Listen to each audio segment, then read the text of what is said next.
ชาวนครหลวงเวียงจันทน์หนีเอาชีวิตรอดจากแผ่นดินไหวอยู่ประเทศพม่าแต่แห้งสั่นสะเทือนมาถึงนครหลวงเวียงจันทน์กับทักทายสบายดี FC ทุกทาน FC ทุกคนเนาะมาพบมาพอกับค่อยเจ๋เบาลาวในซ่องความเสื่อมือนี่เป็นเหตุการณ์เขาเอิ้นว่าโศกนาฏกรรมก็ว่าได้แผ่นดินไหวข้างยิ่งใหญ่และนักหน่วงหุนแห้งที่สุดที่เคยเกิดมาอยู่บริเวณแถบนี้จุดใจกลางเกิดอยู่ที่เมืองมันดาเลย์ประเทศพม่าความแห้ง 8.2 เรกเตอร์ลึกลงไปในพื้นพิภพ 10 กิโลแต่แห้งสั่งสะเทือนอยู่พุ่น 8.2 แต่ว่าปลายของมันมาถึงที่ประเทศลาวอยู่นครหลวงเวียงจันทน์ก็ได้รับและรู้สึกถึงการสนั่นหวั่นไหวคนหนีเอาตัวรอดจากตลาดเช้าคนหนีเอาตัวรอดจากห้องล่าห้องการจากเวียงจันทน์เซ็นเตอร์ผู้ใดพักอยู่ตึกสูงตึกใหญ่อยู่ในนครหลวงเวียงจันทน์คือได้รับผู้ทั้งหมดแลนออกมาลัดเนระนาดเอาชีวิตเกือบบ่รอดและนักสุดคืออยู่กรุงเทพประเทศไทยเฮ็ดให้ตึกหลาย10ชั้นเกิดถล่มคนติดอยู่ในนั้นปัจจุบันนี้ยังบ่ฮู้ชะตากรรมและค่อยเชื่อว่านะอยู่ประเทศพม่าก็บ่แตกต่างอย่างจากประเทศไทยเพราะความแห้งที่สุดบอนใจกลางอยู่หั่นเฮาต้องติดตามเรื่องนี้ยาวที่สำคัญเอาให้ทุกคนไปเบิ่งคลิปที่ประชาชนลาวหนีเอาชีวิตรอดจากเหตุการณ์ครั้งนี้อยู่ในนครหลวงเวียงจันทน์ไปชมกันเลยว่ามันน่าย่านกว่าเพียงใด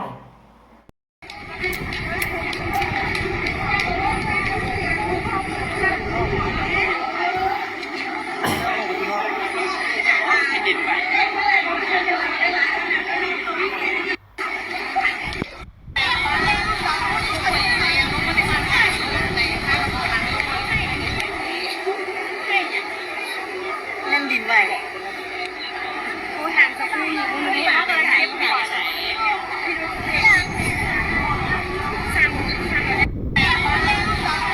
ไม่พี่น้องเหตุไม่มาใหม่ตลาดเศร้าพี่น้องแผ่นดินไหวพี่น้องเอ้ยเดลนออกไผ่กระไดไม่ค่าไม่ขายแตกออกจากบนนั้นบนเนาะโอ้ตาย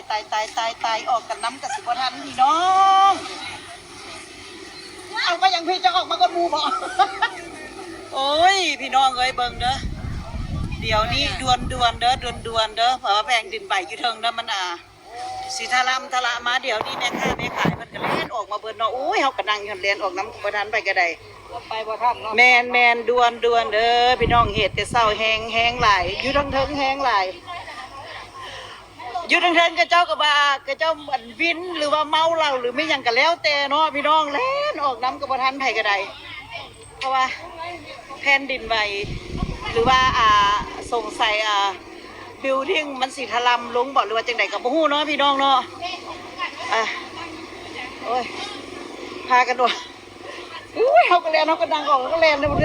ผู้ใดก็แล่นออกมาเป็นอีหยังเด้อพี่น้องอย่าสิให้เป็นหยังเด้ออย่าสิให้เป็นหยังเด้ออย่าสิละลำเด้อผู้ใดออกมาก็ได้เนาะ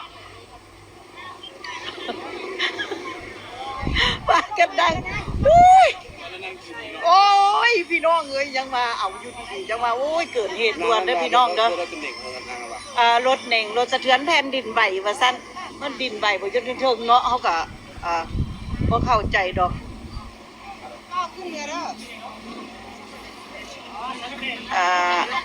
ท่านิกนี่บ่ได้ฮู้เรื่องอย่างเด้นี่เพราะว่าเฮาก็บ่ตีเราเนาะเท่าหูเพิ่นบ่ได้ยินปานใดเนาะเน็กเขาก็ได้ห้องเอาเพิ่นเนาะเอาห้องเอาเพิ่นบ่ฮู้จักเนาะเพราะว่าเท่าสิบ่ฮู้จักเพราะว่าเท่าครอบไปเข้าห้องน้ำเนาะคนเพิ่นโอ้ยพี่น้องเอ้ยลังไหลอันนั้นแลนลงออกตึกเนาะไผก็ได้พวกลงลิฟต์ก็ลงลิฟต์พวกแลนเอาได้เอาว่าพี่น้องเอ้ยเนาะเกิดเหตุด่วนเด้อเดี๋ยวนี้หนูนาเอ้ยพากันมาตลาดเช้าเนาะมานั่นเดี๋ยวนี้แม่ค้าแม่ขายพะแลนออกจากเพราะว่ามันไหวแล้วก็นกกระติงคนกับแบบว่าเขาเจ้าเป็นวินบอกเลยเขาเจ้ามันก็เจ้าเลนลงมาเบิดเนาะเพราะว่าเอาห่มมันบ่เป็นอย่างเนาะเพราะว่ามันแพงดินไหวเดิมเพราะว่าเพิ่นเข้าห้องน้ำเฮาตีเพิ่นก็บ่ได้เพราะว่าหูเพิ่นบ่ยินปานใดแผ่นดินไหวรถก็ไหว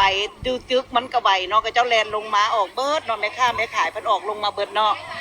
เขาก็บ่ฮู้เนาะแลน้ำเพิ่นก็แผ่นดินไหวยึงเทิงมันก็แล่นลงมาแม่ค้าแม่ขายเพิ่นแตกกระออกมาเนาะอันผู้นั่งที่อยู่ในห้องน้ำก็เล่นออกมาแม่นแท้แม่นยะพอ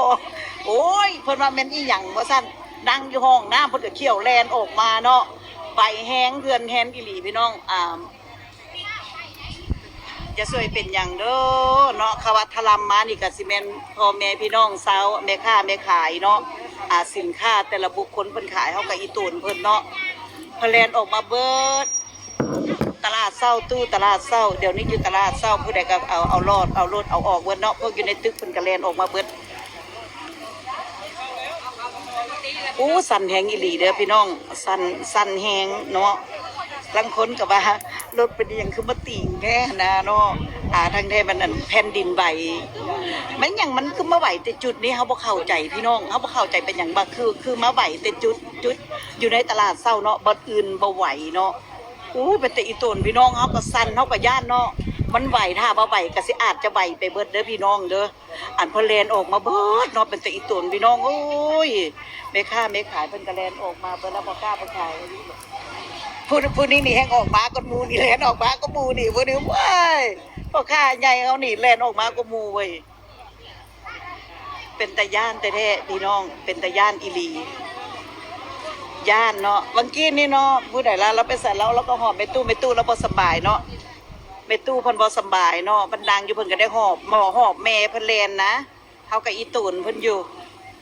เพิ่นหอบแม่เพิ่นแลนเนาะ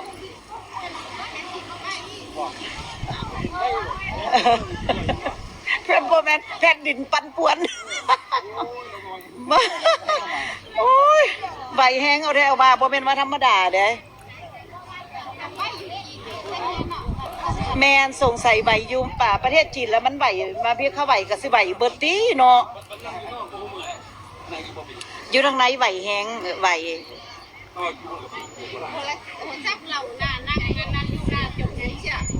มันแกงโยนบอมันแบบนะแล้วเราว่าเอาพอเป็นเราเมาเราว่าเราคือเซเนาะผู้ใดกับเซบ่เนาะมันอยู่ในตึกเนาะเอาผู้นี้กับเซผู้นั้นกับเซเพิ่นมาโมเมนต์เพิ่นมาแผ่นดินไหวอยู่สั่นผู้นั้นกับว่าผู้นี้เมาเราผู้นั้นกับว่าผู้นี้เมาเราว่าเซใส่เซหัวก็โยนแท้แผ่นดินไหวอยู่ตึกตลาดเศร้า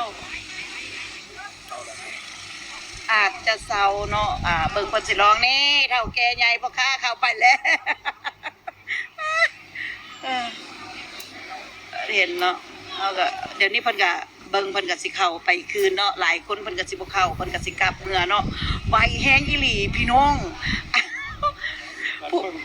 ผู้ใดก็ว่าเมาเอาเมาเหล้าว่าผู้นี้ก็ว่าเป็นวินว่ามันบ่แม่นแผ่นดินไหวเว้ยก็เจ้าแลนออกมาว่าซั่นอันผู้เธอนี่ก็เบ้ยนั่งอยู่ใน